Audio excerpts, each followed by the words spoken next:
And dear Jamil, farewell. Thank you. Thank you, Ravi. Okay, I would like to welcome everyone in my lecture, international lecture. So good afternoon to our Malaysian students here already afternoon, and good morning to Ukrainian students here. I think it's 10 a.m. So I would like to welcome all students from University Technical Malaysia, Malacca, and from National University of Life and Environmental Sciences of Ukraine. Welcome everyone. Today we will talk about CPU scheduling. What is CPU scheduling? It's the method by which three processes or data flows are given access to system resources. So there are too many types of CPU scheduling. Today we will focus only about round robin. What is round robin? Round robin, this is type of scheduling algorithm is used in multitasking operating system, or you can say time sharing operating system. For example, when you are working on your laptop or PC, then at the same time you are listening music and surfing the internet, and also at the same time you are downloading some files or documents. So many processes are running. It seems that all the processes are running parallelly, but it's not true. It's based on the time quantum. Every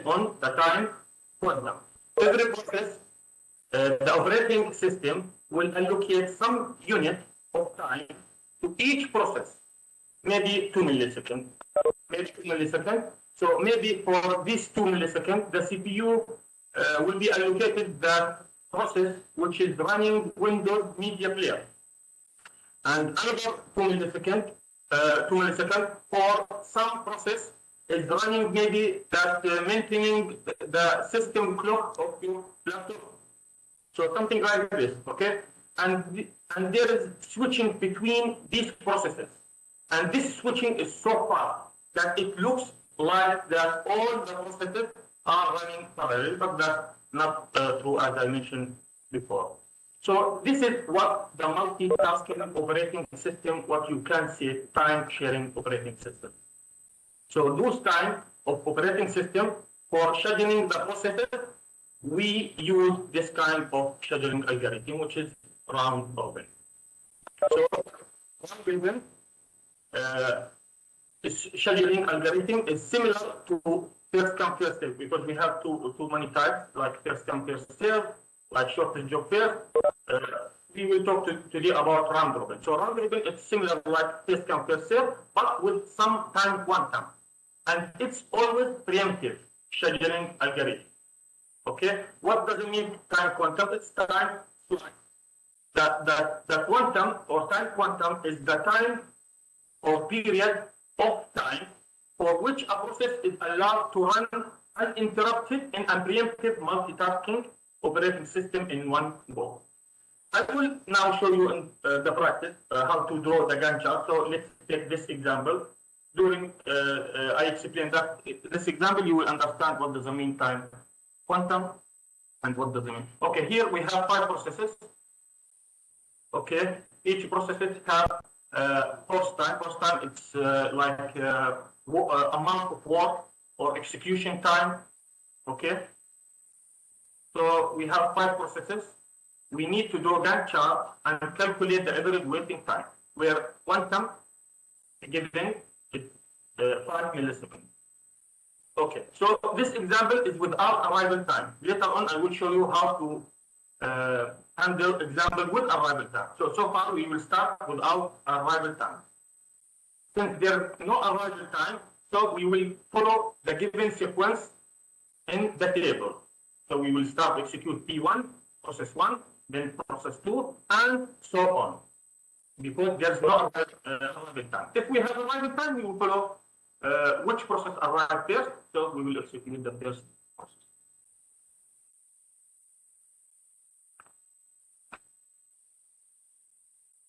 need to open AutoDraw.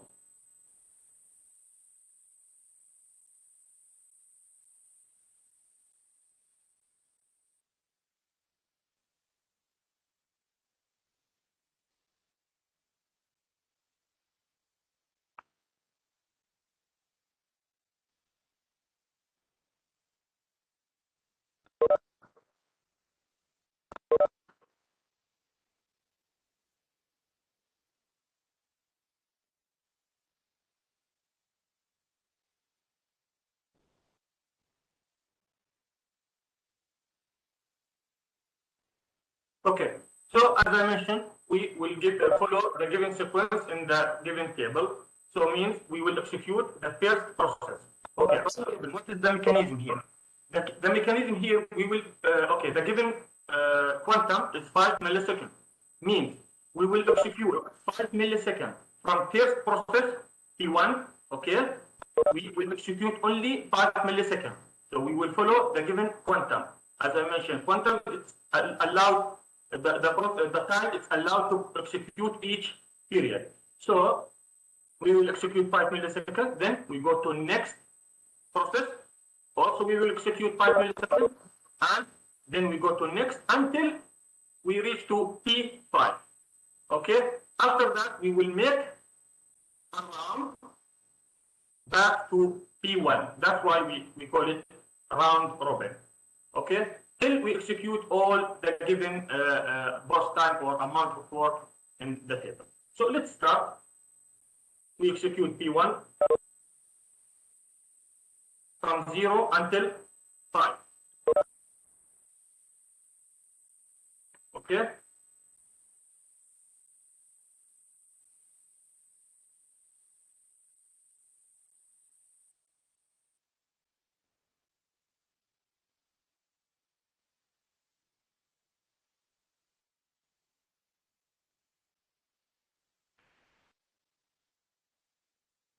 From 0 until 5,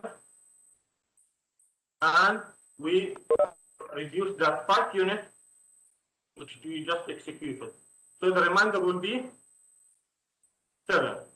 12 minus 5 will be 7. Okay, done.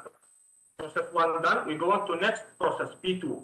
Also we execute here because the quantum is 5 milliseconds. We go on to next process, P2. We also execute only 5 units from the total. Only 5 units, P2 until 10. Okay, and we write down the remainder of each process. Here the remainder will be 3. Because we execute only 5. Next, P3.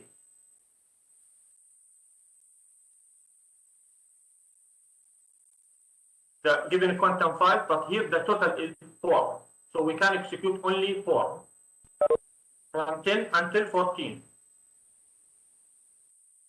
So T3 has terminated its task. There is no any reminder. Next, P4.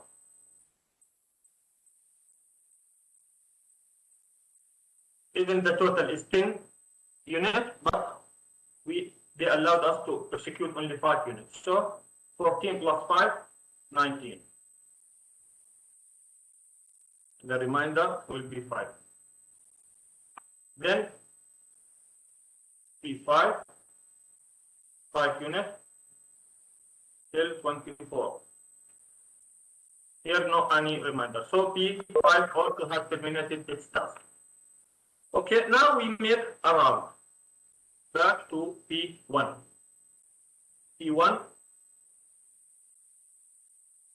the total is 7. We can execute only 5. So the remainder will be 2. 24 plus 5, 29. P3, P2, only 3 units.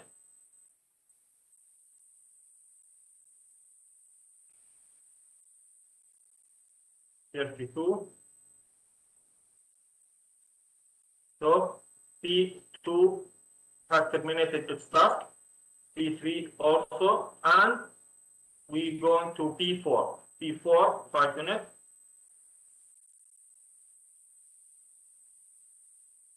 until 37. Before has terminated its task, we make one more round to P1. P1 until 37 until plus 2 units, 39.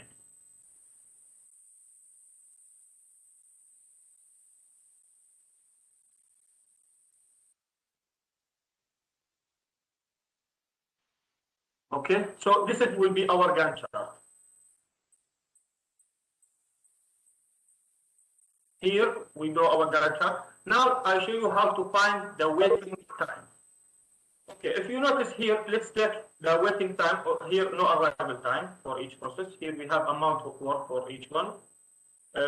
Waiting time.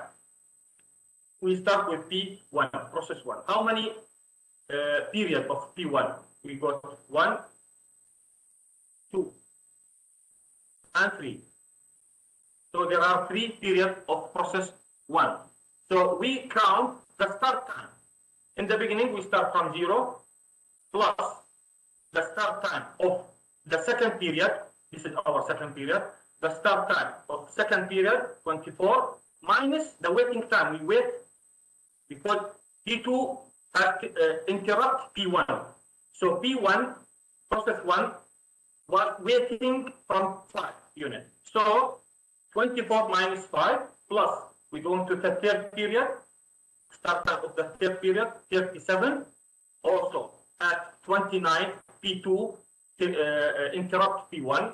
So the P1 was waiting from 29. So 37 minus 29, and we get the total. This will be the waiting time of process 1. For P2, we have only, we have 2 interval, 2 periods of process 2. This one and this the second. So we take the first start time, 5. Then the second start time minus finish time of the first period. 29 minus 10, the total will be 24. For process 3, we have only 1 period. So we take only the start time, and so on. And everyone know how to find the average of total waiting time. The total finish time, just we take the finish time of each process. P1 finish at 39, P2 finish at 32, P3 finish at 14, P4 finish at 37, and P5 finish at 24. So this example for without arrival time. Okay, without arrival time. Let's take the second example